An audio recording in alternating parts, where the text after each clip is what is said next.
करण्यात आलेली आहे, काय सांगाल?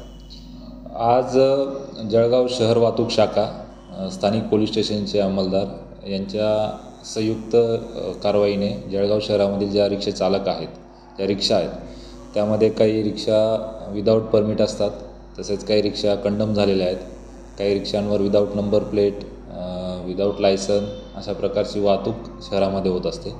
तर त्यांच्याविरुद्ध कारवाईसाठी आज मोहीम हाती घेण्यात आलेली होती.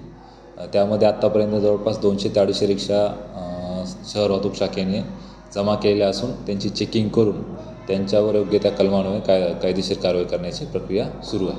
कुठे कुठे ही कारवाई करण्यात आली? शहरातील विविध भागांमध्ये ज्या ठिकाणी रिक्षा थांबतात तर पूर्ण भागांमधून या रिक्षा जमा करण्यात आलेल्या आहेत. या संदर्भात काही रिक्षा चालकांना आव्हान असेल का? माझं सर्व रिक्षा चालकांना आव्हान असेल की आपण वाहतूक करताना जे नियम आपल्याला घालून दिले त्या नियमांचं पालन करावं, परमिट घ्यावं, ज्या रिक्षा कंडम झालेल्या असतील त्यांचा वाहतुकीसाठी वापर करू नये, तसेच परमिटमध्ये जे आपल्याला नियम घालून दिलेले आहेत तेवढ्याच संख्येचे प्रवासी आपण रिक्षामध्ये बसून त्यांची वाहतूक करावी.